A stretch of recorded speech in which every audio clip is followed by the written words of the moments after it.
You stole my happy, you made me cry. Took the lonely and took me for a ride, and I wanna do it. What made you just do that? Because you said undo. I did? Yeah. Oh. All right.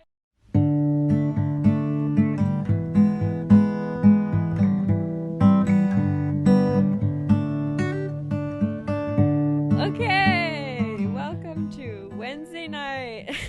Yeah. Apartment 6. This is fun because we posted today's episode called On Jealousy. Mm-hmm. And now, the very night of posting an episode, we're making an episode. That never happens. We never... It's a circle of life. Yeah, we usually don't record on weeknights. We usually do like a Saturday or Sunday night. It's honestly kinda, Sunday a lot of times. Yeah, it's kind of nice though, because it's like, not that the podcast is work, but it's like, it kind of feels like when we would be in college and have like a rehearsal on a weeknight or something. Like, it feels like something more like professional to do.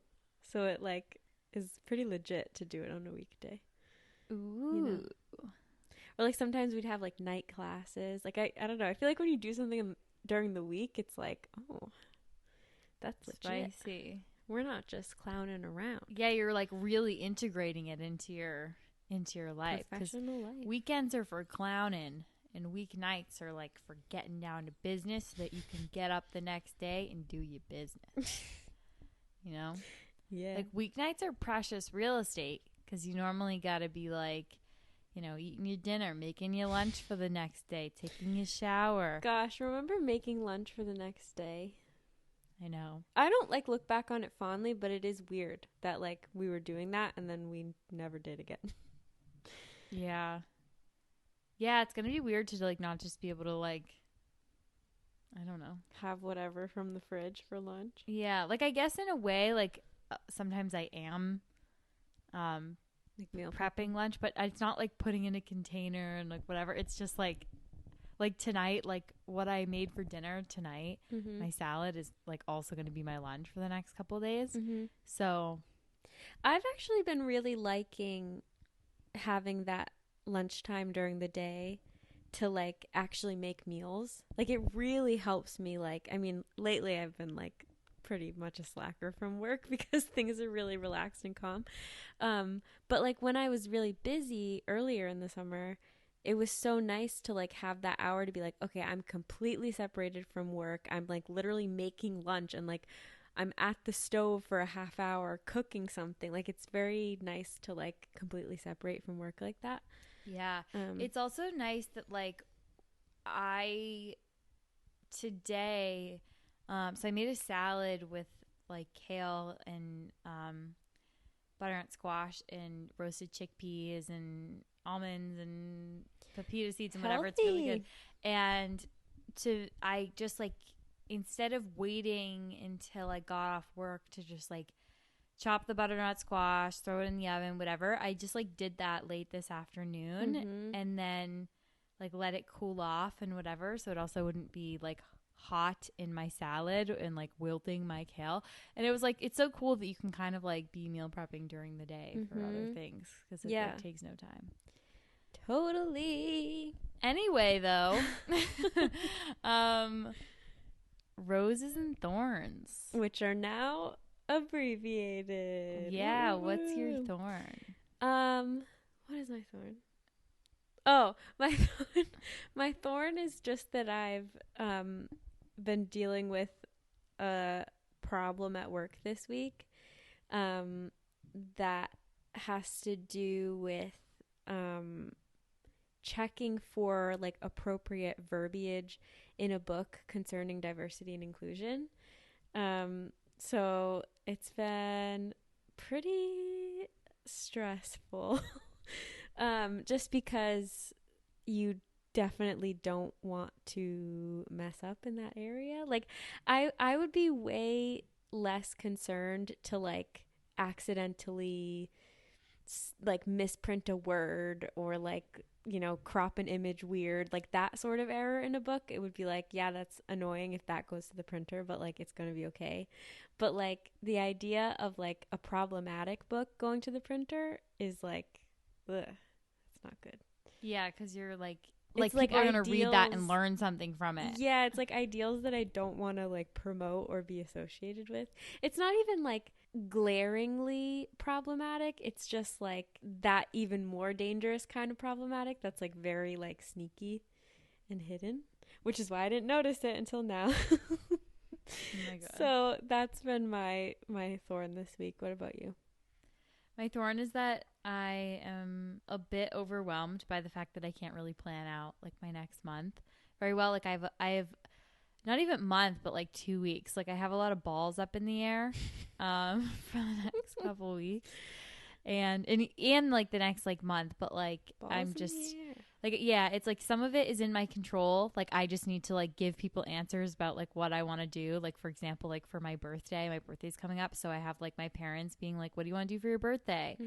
And other things are sort of out of my control. Like I am waiting on people to tell me like that they like need me here or are going to be around during this time and whatever. So it's just sort of frustrating because I do well with I do fine with having plans and having things blocked out, but not really knowing what the plan is actually going to be. Like I'm totally fine with like last minute plans, but it like bothers me when like I would rather either like have no plans and be like figuring it out day by day and be like, hey, want to hang out or whatever, than to have like oh, we might do this weekend or like this might happen. Like that like stresses me out because then I like plan for it and then get disappointed or it happens and I'm like trying to figure out how to fit things in. So Yeah.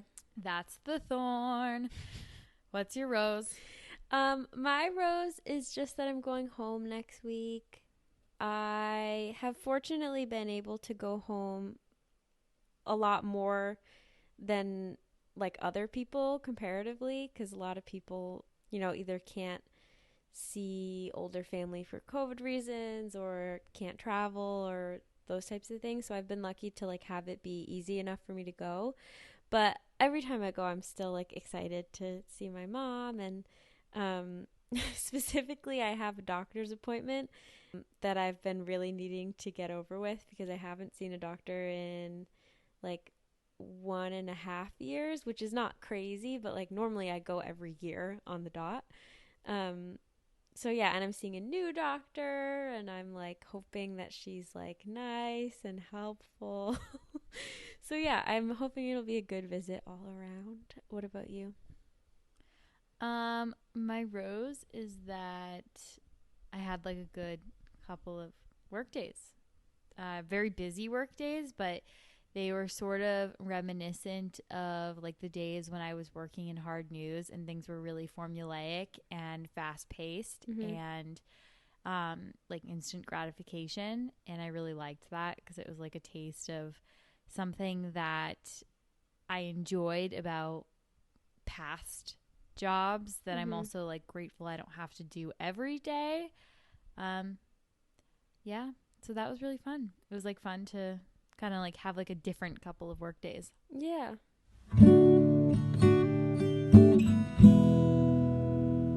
We're talking about confidence in dating.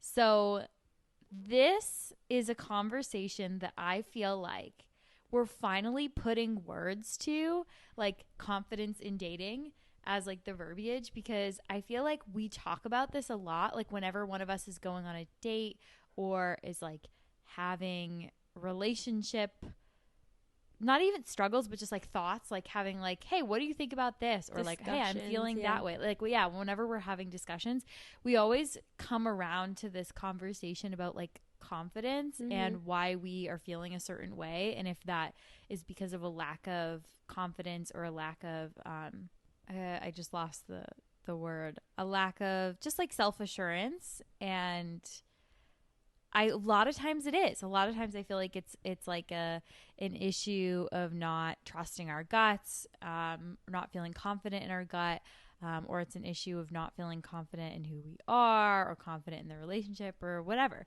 So there are lots of ways. You're probably going to hear the word confident like a million more times. So we're going to talk about that. This is also very reminiscent of a conversation that we had, I think like last Friday or Saturday night.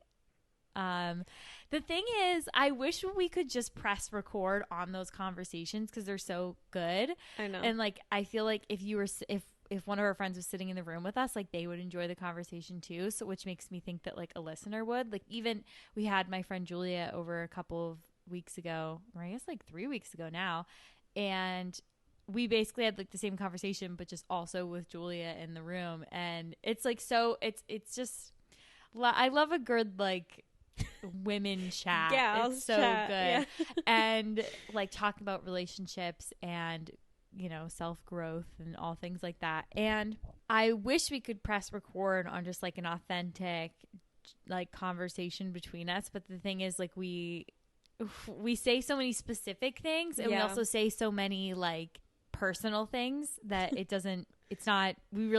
like can't do that because we have to like be at least a little guarded when we record the podcast. Yeah, like just because we speak very freely, like, you know, obviously with names and like very specific situations, and and we get like really nitty gritty. But I think that bringing like a semblance of that conversation into the podcast is going to be good.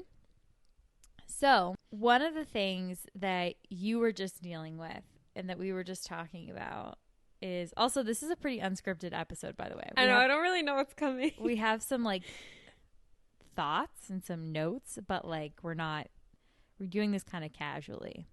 Wednesday night. It's also easy to do things casually when you're only going to fill like an hour. But so you recently went on a first date.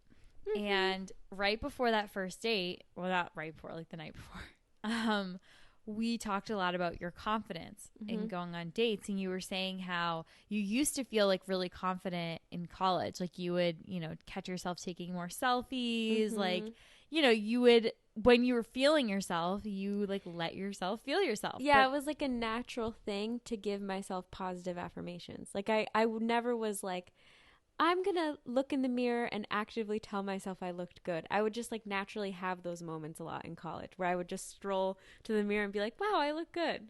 And I like don't have that now. Yeah. And which that makes me sad. Do you have that now? Yeah. Well, that makes me happy. Yeah. I like certain outfits I wear, or if I do my hair, if I do my makeup, or not even like, it doesn't have to be things like that. Like sometimes I just like, I don't know. Like I look in the mirror and I'm like, oh, my skin has come such a long way. Like it's not about like, oh, I put this makeup on, or I put like, it doesn't have to be altering my appearance or adding to it. Like I had a day a couple weekends ago where I had worn my hair curly, which sometimes isn't a huge confidence boost for me. And I like put effort into wearing it curly. Like I put like some styling cream into it and whatnot. And it dried in a way that I was like, I love this. And I like looked at myself in the mirror, like objectively, and was like, wow, I really like this hairstyle. And it was really cool because normally when I look in the mirror, when I have like my curly hair, I see like little kid me, or like, not like even little kid me because I didn't have curly hair then, but like middle school me, or like I tend to think that it makes me look younger. Yeah. And it was funny because I could see that if I put that cap on, but like when I first looked in the mirror, I was like, that's really cute. I kind of like that hairstyle. And so I do have moments like that.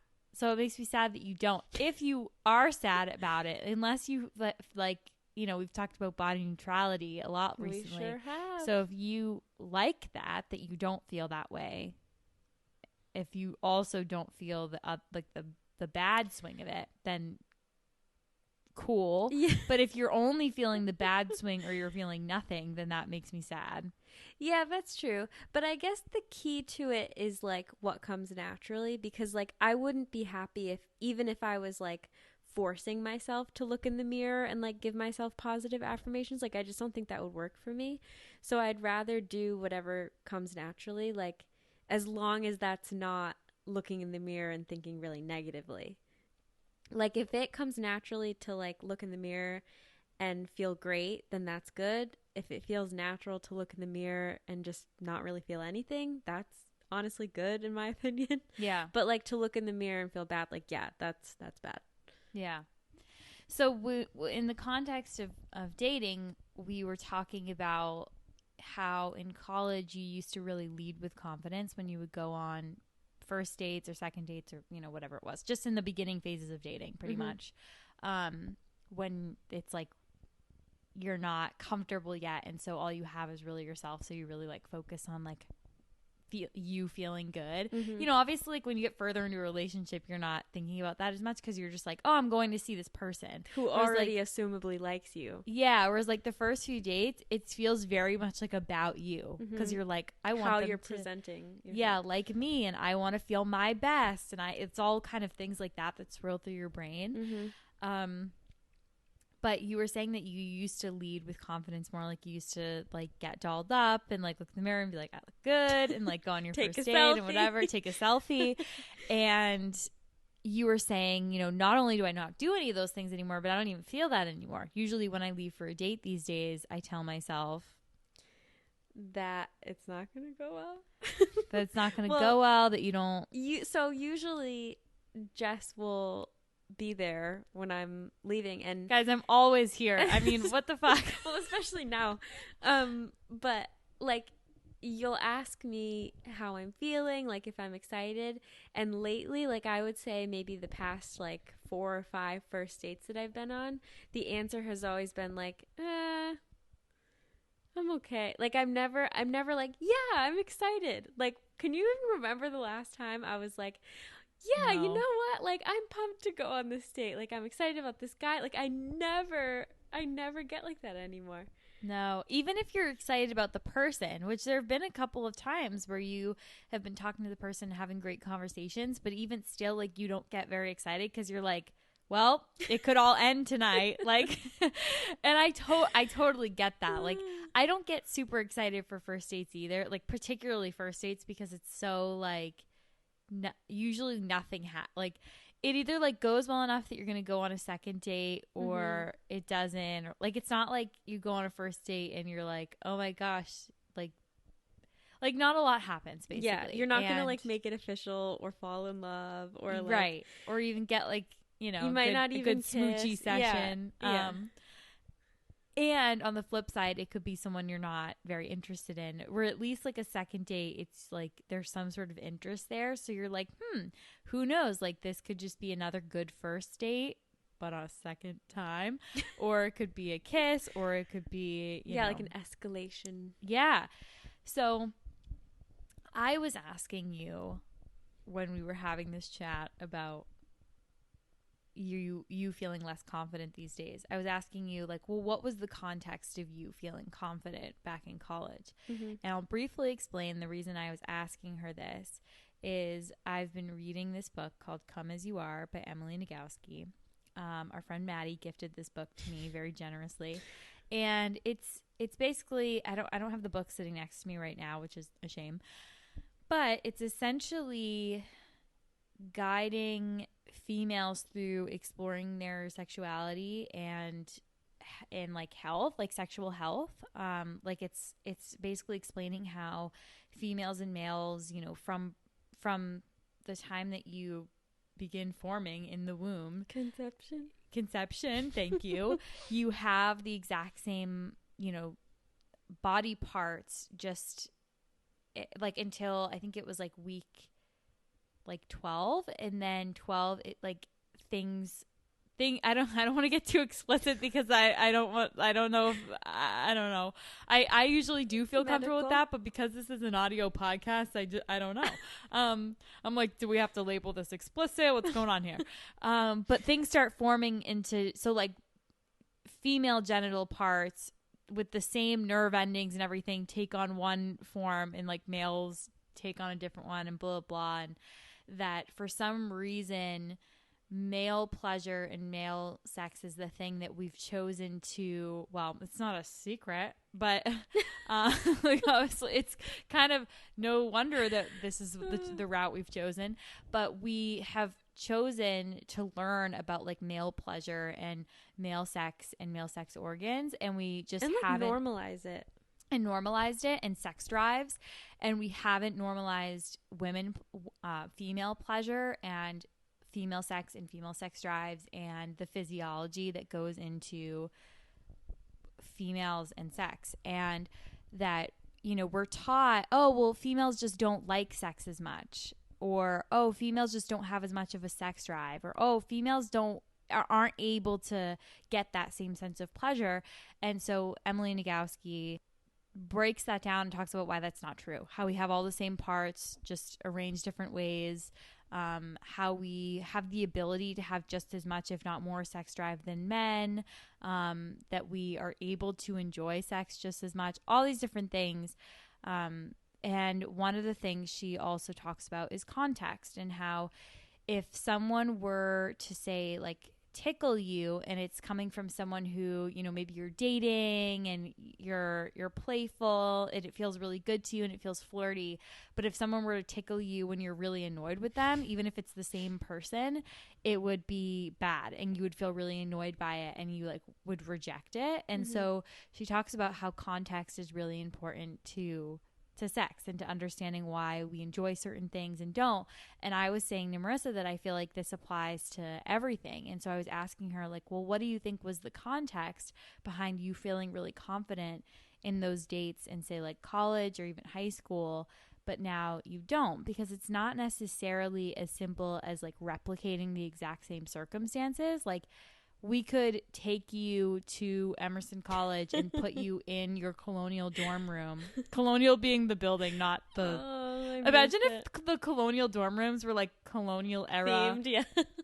Colonial's the name of the dorm building. We could put you there. We could put you in your old college outfit, and, like, we could call up one of your old boys and whatever. Hair. We could do all those same things, and you still wouldn't feel the same because the context has changed no matter what. And so I was asking you, like, what that context is. Yeah, I have a couple of answers. My answer when we talked about it was that the context was just fun. Like, I was in it for the fun, because, like, that's kind of what college is. Like, yes, you are held accountable for certain things, but, like, for the most part, you are allowed to mess up. You're supposed to be, like, prioritizing fun. Like, your job is to be a student. Yeah. So then when you're not in class, you're supposed to be, like, exploring your interests and exploring your everything.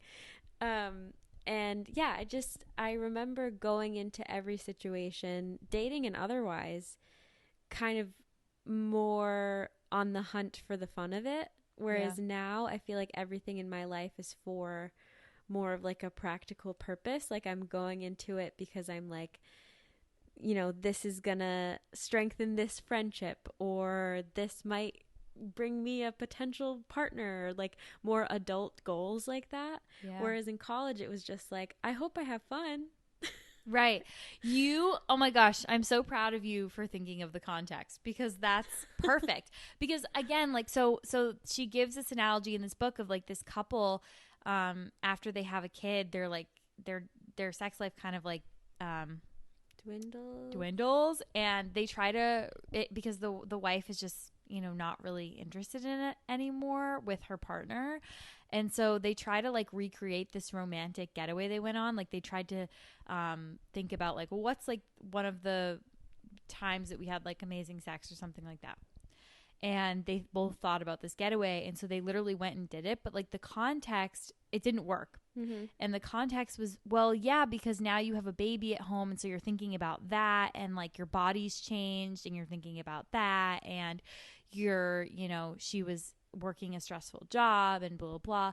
So it's like you could replicate the exact same circumstances and the context would still be different. So, like, for you, it's like you could replicate going to Emerson and like the setting. And wearing the same outfit that used to make you feel really confident. And, you know, you could even, like, look the exact same with your long dark hair and whatever, and you would still be like, oh, I have to date because I need to get married, or oh, I have to date because I want to have a kid by this age, or oh, I have to date because I don't want to be single. Yeah, it's not just about the fun anymore. It's like, let's get down to business and, like, start thinking about settling down and, like, being a real adult. Yeah, and that is the true context, my dudes. Wow, Marissa, that is amazing.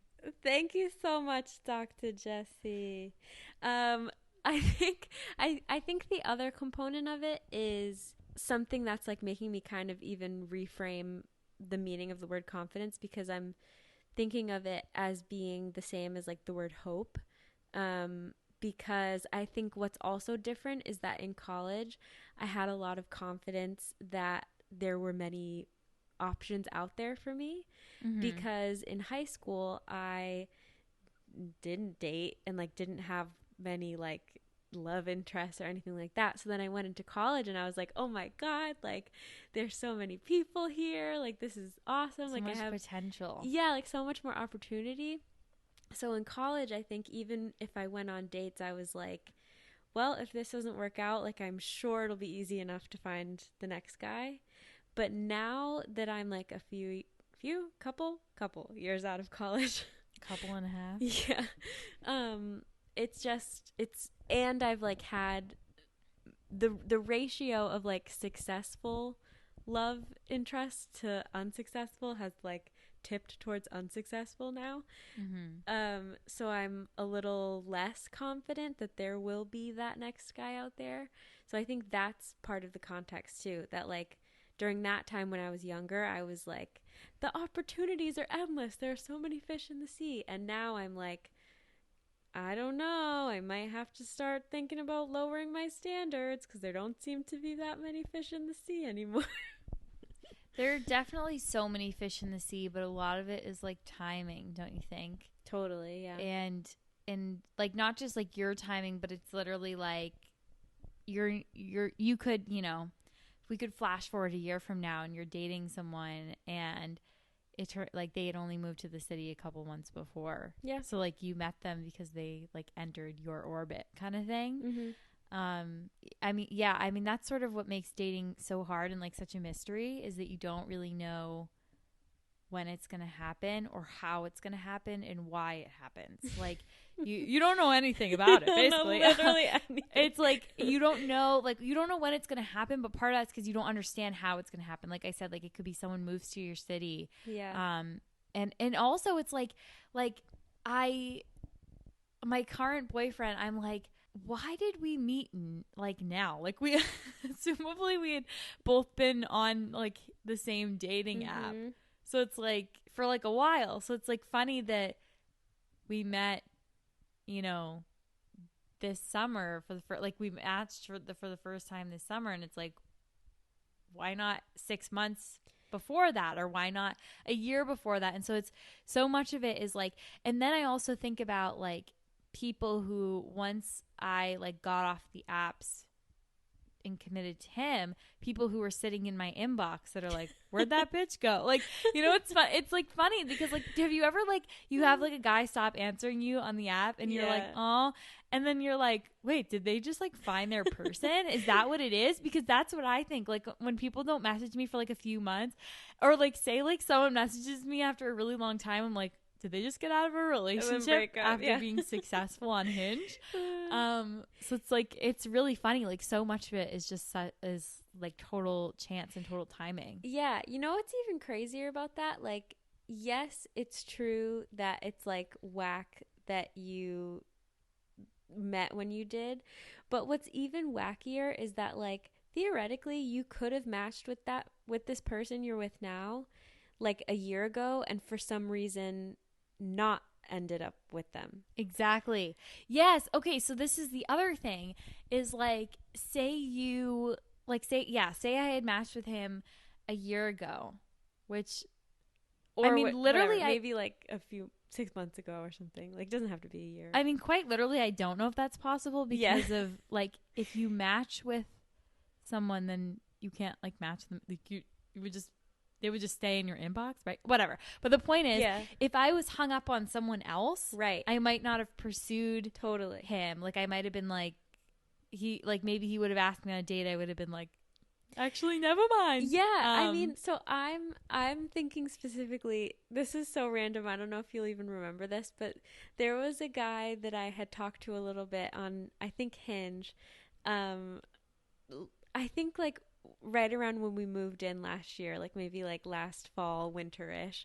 And he like gave me his number or something. We like briefly moved to texting, and he said like, let's try to plan something, and I ghosted him. What? Wait, I don't remember this at all. It was like the most short-lived thing. Like we moved to texting, exchanged like 2 texts, and he was like, okay, like, want to plan something? And then for whatever reason, like, just speaking on what we were just talking about, like, whatever cosmic reason, I just like was not. You weren't into it. I wasn't in it. Yeah, and I. You don't remember why? Not really. I think I just like had a gut feeling, but it wasn't even about him. Like, I'm sure he was like nice, and you like, just had a gut feeling you didn't want to do it. Yeah, I think maybe I was like, I'm not ready to, or I don't even remember, but some like, you know, cosmic force was like, you're not into this, and so I ghosted him. I love that when we do like objectively shitty things, we blame the cosmos, the universe, because it's like I totally do that. I mean, I don't blame you for ghosting him, because like, I mean, not that you should ghost someone, but I understand like there wasn't like, because you're not a bad person, so I know that if you do something, so even though it's like, even though I might like talk shit on a guy who ghosted you, and they might be sitting there saying the same. There was a cosmic shift. I would totally do that for you too. But like I know you, and like I know your heart, so I'm like, wait, isn't that something they say on The Bachelor? They're like, probably. I feel like they always speak about the heart. Like, I see your heart. I know your heart. My heart is linking with your heart. God. I'm falling. I feel so connected. I think I'm falling for you. Okay. Boy. But my point is, like, I could have, like, say I matched with that guy now and he wanted to make a plan now. Now, I'm in a place where I'm like, yeah, give me the dates. I want to meet the boys. Like, show me the men. Make me the bachelorette. Yeah. So, like, now I definitely would have gone. And it's like, maybe that could have been my guy.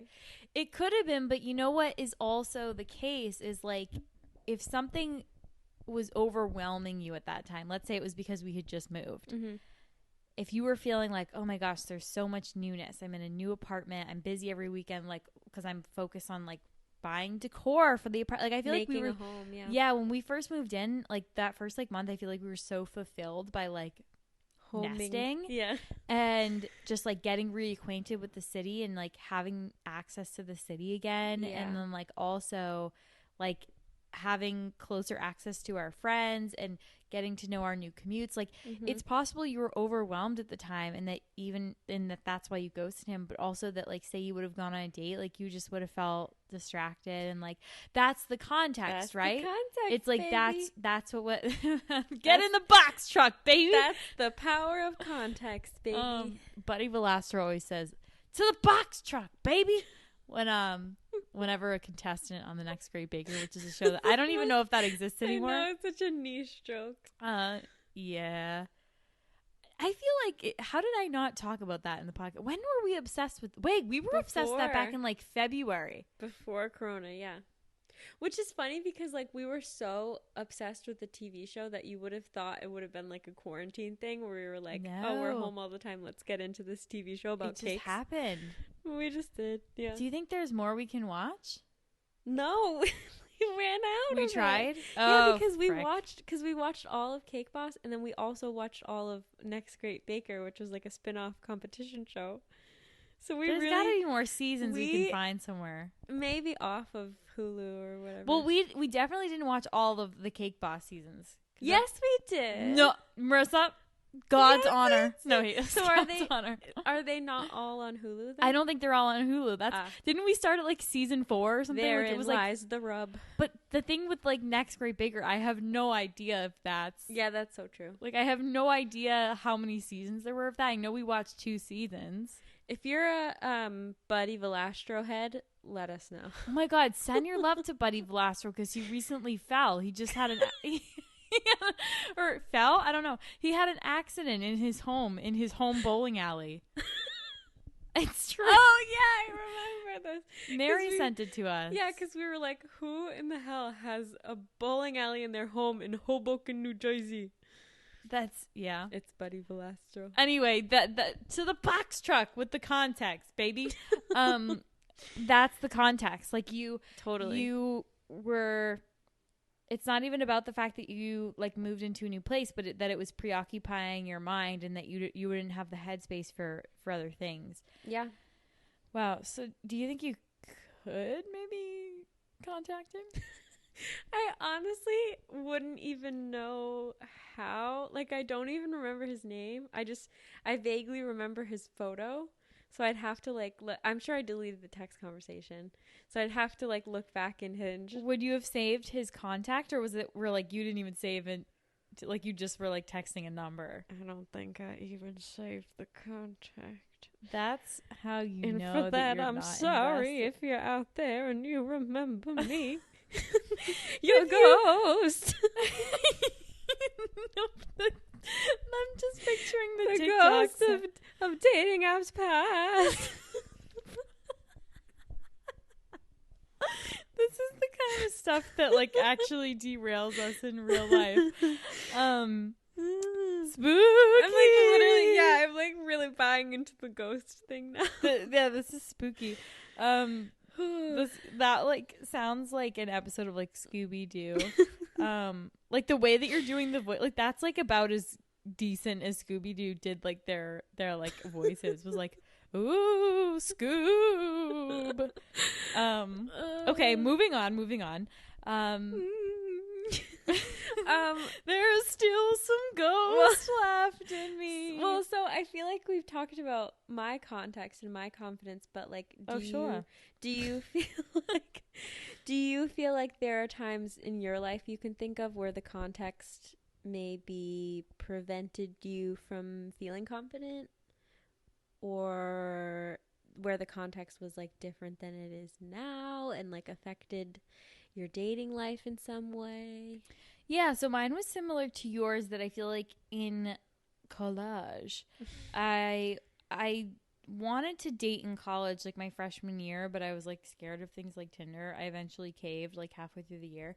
But yeah, I was like in it to just like, I mean, I wanted a relationship. Like, I wasn't just like, I want all fun. Because, like, I wasn't very comfortable just, like, hooking up with, like, strangers or anything like that. So, like, yeah. I ultimately was looking for, like, some romance and some, like, dates that could lead to, like, a relationship.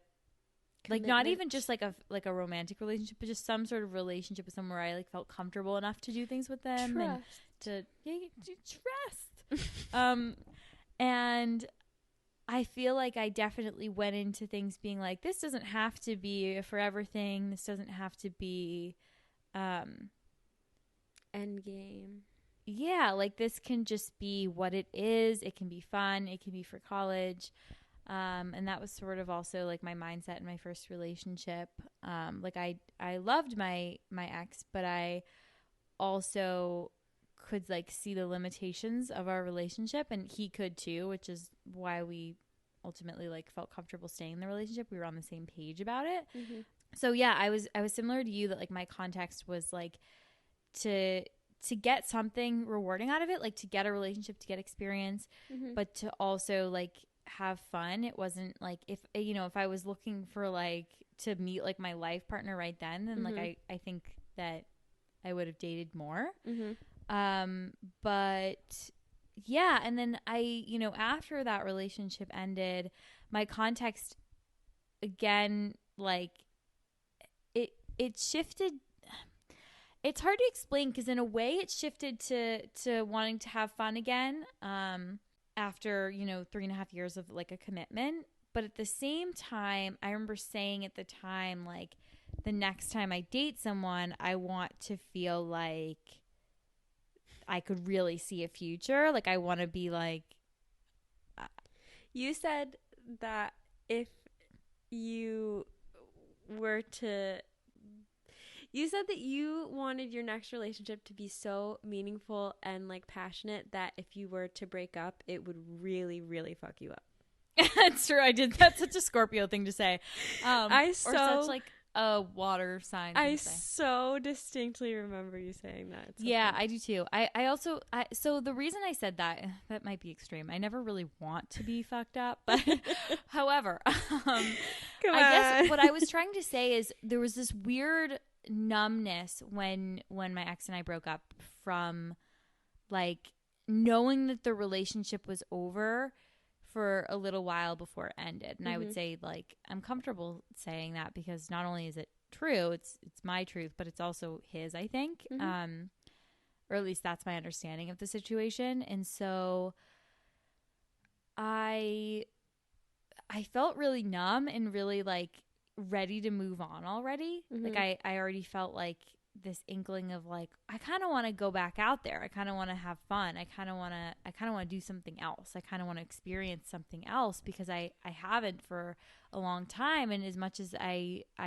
appreciated that and loved, you know, the relationship, I wanted to, I was, you know, 22 and I wanted to do something else. And or someone else. No, I'm or just kidding. someone else. It was right the there. The ghost is back. I had to the ghost of my dating past. I mean, I was there the whole time. So yeah. So I in a way I was looking for fun, but I also was looking for like meaning, and I also was kind of like, I sort of like developed this mantra where I was like, I'm dating to find my husband. That might take dating multiple people. It might take another relationship that doesn't work out. It might take a couple relationships that don't work out, but I'm no longer going to settle into things with that I see limitations on. Like I'm going to try to like, you know, if I feel like at any point it feels like it's kind of ending, I'm going to actually end it instead of not trusting my gut. And like I said, I have no regrets about my first relationship, and I don't mean to say any of this to make it sound like I like wanted out or that like that it was doomed or something. Like I just like have done a lot of reflection on this. So I'm now like I'm coming at it from someone who's like two years out of that relationship and can now like say like this is in hindsight how I think I was feeling. Yeah. But yeah, so my context shifted, and it was to like I wanted to like, what the heck? I'm losing my train of thought. I really had an answer, and then I started zigging and zagging trying to explain it. I definitely didn't feel very confident at that time, just because of all these like, you look so funny right now with your little towel on your head, and you're kind of like cross-eyed looking at your microphone. But I'm multitasking. My hair is drying. Yeah, I was like living at home and things like that, so like I definitely wasn't feeling confident, and I think that totally played a part in the people that I met at that time and like had feelings for. I like absolutely was leading with like sensitivity in a negative way and leading with like a lack of self. Like I was letting myself get lost in like someone else and letting myself get hurt by someone else and not valuing myself enough to just like walk away from it. And then after that scenario, I came out of that eventually feeling really good and totally got my confidence back in like felt like healthy about myself and what I wanted, and started just being like, I know what I want and I feel confident in that, and I'm going to let that lead. And it worked, I guess. Like I don't know. It doesn't mean that I've had successes. I've had I have, but like I also had some duds and some real gut punches in there too. Because like I said, I think it's a process, and I think that like I'm ultimately looking for like a life partner, but I recognize that doesn't mean that every person I meet is going to turn into that. Yeah. That was a really long-winded way of answering your question. I'm not even sure if I did. I don't have like a solid context like you, because ultimately I think that like my context has shifted in the same way as yours, where like I now feel like more of a pressure to do things in a certain timely manner. Because there's like this, and also like tons of people our age are like getting engaged and whatnot. So I'm also just like feeling like this outside pressure. Yeah. That not to like get engaged specifically, but just I'm like, yes, like settling down, like, yes, commitment, like just like the themes of it. It's not necessarily that I'm like looking to put a ring on it or looking to get married or looking to have a baby or anything like that. It's just like the themes of like, security, Yeah. like commitment, things like that.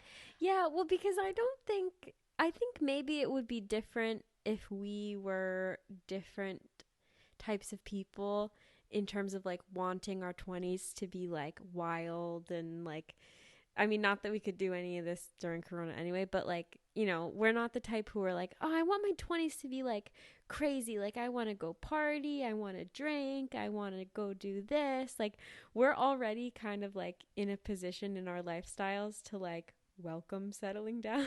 Yeah. So like we like are settled down just with each other. Yeah. It's true.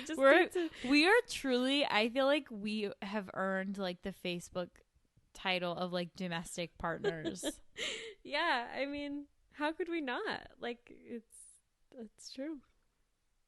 But yeah, I don't know. Like I think maybe some people our age could see those posts of like people getting engaged and stuff and be like, whoa, like not me. I don't want that right now. But speaking for me and maybe for you, like I look at that and I'm like, oh, that's nice.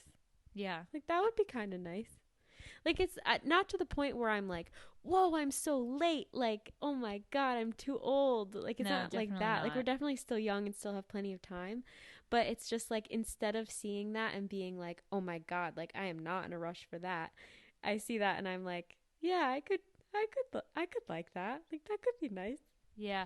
Well, I think also like I no longer see that and I'm like, oh my God, but we're so young. Right. Like I'm no longer like if someone my age Totally. gets pregnant, I'm not like, oh my God, somebody call MTV. Yeah. Like get the producers of 16 and Pregnant out here. Like I'm now like, yeah, all right, sounds about right. I so distinctly remember the first time I was riding the T and I was like, you know, you're on your commute in those days and you like are looking out for like the cute guys on the train and you're like, if this train was to like stop in its tracks, like who would I want to hook up with? What? How does that, what do you mean? Like if we're on the it stops in its tracks so you hook up with someone? Yeah, like if you're on the T and there's like an emergency where like the train's like shut down like immediately for like days or something. And all these other people around and you have to fornicate? No, everybody's hooking up. It's like the apocalypse. It's like grab it. Let me get this straight. In your mind, the T breaks down so badly, yeah, that everyone is trapped on the T and you have to mate with someone. Mm-hmm. Okay, so perhaps. So I'm always on the lookout for the cute guy in the train that can be my mate. Okay. But anyway, I distinctly remember the first time that I was doing that, and I had myself checking their hands for wedding rings. Yeah. Yeah, like, baby. In college, it's a change. In college, the types of guys that you think are cute, you wouldn't even like dare to assume they could be married. But like once you graduate college and you're like a young adult and you're like working and you're like a young professional, the types of guys you're looking at on the train are like, yeah, that guy looks like he could be married. Yeah, I do the same. Yeah. Makes you feel old. I would do the same thing. Like, oh my gosh, that's so funny. And I know that we're not alone in it. But yeah, I remember the same thing commuting in general, but especially for some reason I remember it being on like the commuter rail, like when I was still living at home. Mm-hmm. Especially because like all those people were going to like suburbia. Totally. And I was like, what the heck? Like these guys are wearing wedding rings. Yep. That is really funny. It's also kind of like in college, not only are like the guys that you might be looking at because you're like, oh, they look about my age, like I could, date them. But it's also like you kind of don't put eyes on people that seem older and seem too businessy because I think we're kind of like, I'm a student, ma'am. Their like, context is completely different. Yeah, it feels scary. Like it feels like, oh, I would never date someone. Like I would, like when you're in college, you're like, I would never date someone that's like 25 and like has like a real job. That's scary. But like when you're like a young professional, you're like a young professional. I love that we keep saying that. It's like, oh, I could date a 30-year-old who's already established and has like, an apartment and nice, shoes. Like Shoes. you Nice can tell shoes. a lot about a guy by his shoes. Oh my god. Yeah, it's crazy. Yeah, it's crazy how quickly the context changes once you graduate. Even with like friends. Like I feel like that's the reason we tend to say that like once we graduated from college, even though our closest friends were like a year or two older than us, it felt like we were kind of all on the same plane. Yeah. Like because you're not thinking of life in terms of grade levels anymore. So it's just like, okay, we're all in our 20s. We're all post grads. Right. So like immediately your context changes. Yeah. To be like an adult post grad in their 20s. Yeah. And there's nothing that like that they're experiencing that you're not, that's that like specific to age. Yeah. Yeah. So it's like when we were still in school and they like were getting like real world experience, but then it's like now we're just getting different world experience because like we have different jobs and whatnot. But yeah. So what do you do about the lack of confidence? How do you try to mess with your content? I mean, I'm gonna learn this in the book in terms of like and get back to us because it would be helpful. Yeah, of course. Like I said, like this is a book about ultimately sex. And I'm gonna learn a lot of other things too. Ultimately about sex, right? But ooh. This is the ghost. Like my alter ego. Did you notice I swore for the first time this episode? I've never said the F-bomb in a podcast episode, but I did today. But it wasn't me, it was the ghost. It was the ghost. I was gonna say you did the other day, and then I realized that was in us having a real conversation. Yeah, and in real life, you were like, "Oh my god, you just swore." So for me to do it on the podcast is like, I don't know what's coming over but me. It was the ghost. Except I do because it was the ghost. It's also the fact that you're wearing your towel on your head, and you have it in like a little, like it's almost like swaddling your head, like like a cliche like grandma costume. Yeah. It's like that. Like I can see some of your hair, but then it's like, and you have like a blanket over. Like you literally look like a little grandma. I'm wise, and you're like, it's my ghost. I've gained so much wisdom. Okay. Well, what I do to. What did you ask me? I asked like, so I was gonna say like, ultimately this book.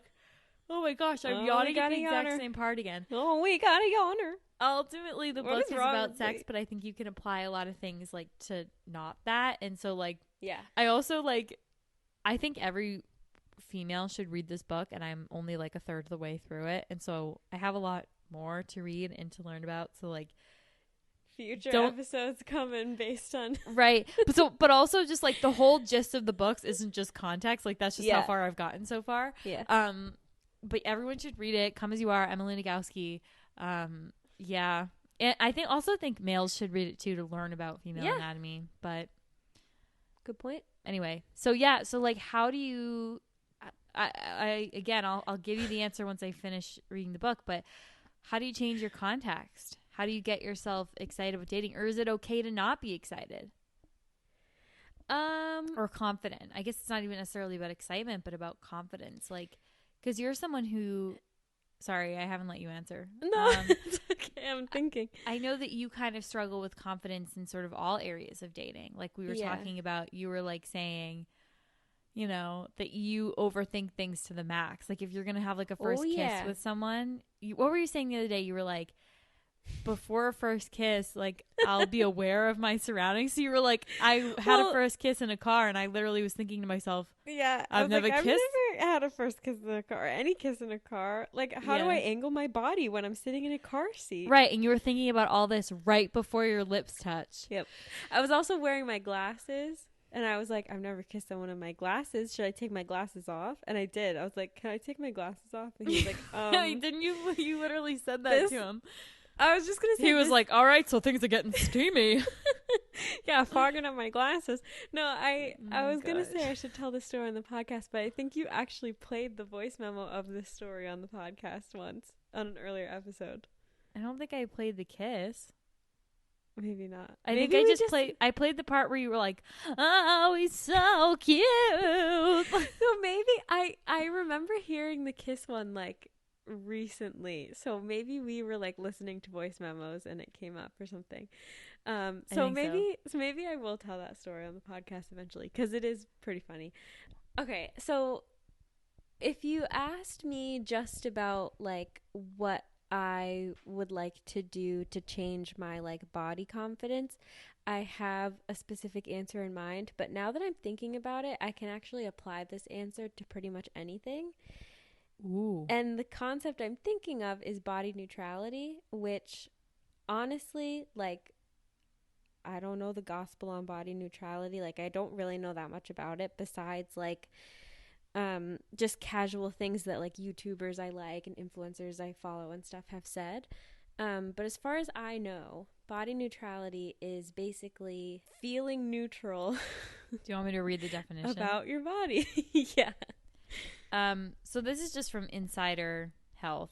It says body neutrality is a philosophy that you should focus on what your body can do for you rather than what it looks like. Yeah, so like the humorous version is like when people say like, yeah, I'm just carrying around this skin sack. If you think of your body as like just a physical vessel, yeah, just like the sack that holds your organs and like Ew. does the things that you need to do to stay alive. And like that's the point. Like you're not I think I'm morally opposed to the word sack. sack. Well, it's just like the point of your body is to keep you alive, not to look good. Right. And that's kind of what body neutrality is. Like it's totally fine to look in the mirror and not highlight or pinpoint or like compliment things about the way your body looks, because for a lot of people that mindset is really unattainable. Like for me, as someone who like sometimes has really low confidence days where I look at certain things and I pinpoint them negatively, it feels so far away to be able to like think positively about them. So what feels way more attainable is to just feel neutral about them and be like, okay, this is the way I look. You know, my body keeps me alive. My body lets me go for walks. My body lets me turn the pages of a book. My body lets me play guitar, like all that kind of stuff, and not even think anything about the way that it looks. Yeah. But what's interesting about the concept of neutrality in general is like you can apply it to anything. Right. So like I could say like I want to feel like like love life neutrality. Yeah. Where like instead of feeling negative about the way my love life is going, yes, I'm not going to feel totally like I'm loving it and like I'm having a great time if I'm not. But what I would like to reach is a state where I'm like, okay, this is where I'm at. This is how I'm doing. It might not always be how I'm doing, and that's okay. Like, just kind of like coming to terms with it rather than being like, yes, girl, that's amazing. You're a single gal. You're doing amazing. Like, that just feels so unnatural and far away that, like, I'm like, yeah, maybe I could just be okay with it. Like, I don't need to be happy with it, but I can be okay. Right. Yeah, I think like there's a really, really thin line between body neutrality and body acceptance, or just like neutrality and acceptance in general. I tend to fall more on the acceptance thing of things. Like I don't want to feel completely neutral, but I want to be able to accept the things that I ordinarily feel negative about, and then celebrate the things that I really love and like that I've already accepted and that were easy to accept. Yeah, because I think the concept of body neutrality doesn't demand that nobody feels positive about certain things. It just says like it's okay if you don't. Yeah. Like if you do feel positive about certain things, then like stick with that. Like don't lose that because that's amazing. But Right. like if you don't have that yet and that feels really far away from where you're at, then it's okay to just feel okay about it instead of feeling amazing. Definitely. Yeah, I think feeling neutral is a step up for a lot of people. Mm-hmm. About anything, not just bodies. Like I just Yeah. I think like with the amount of toxic things that we say to ourselves, and like, you know, right before you're about to go on a first date, like the kind of negativity Mm-hmm. that you might spew to yourself, this isn't going to go well, or he's not going to like this, or she's not going to like that, or, you know, all of those things that we tell ourselves when we're in a place of vulnerability. Mm-hmm. That's really what I think it comes down to, is we're feeling vulnerable, and so we like feed into that and say like, yeah, you have a reason to feel vulnerable. Mm-hmm. Look at that and look at this, and, you know, when's the last time you had a success, and blah, blah, blah. Like we say these really mean things to ourselves. And I think like feeling neutral would be a step up for anyone. Mm-hmm. So I guess we'll leave you with that sentiment, since y'all wanted shorter episodes. Just kidding. Y'all wanted us to shut up. No, we're happy to do it. I listened back to like our episode on jealousy today and felt like it ended where it was supposed to end, rather than like 20 minutes later. Turning saints into the sea. Bye, everyone. Bye.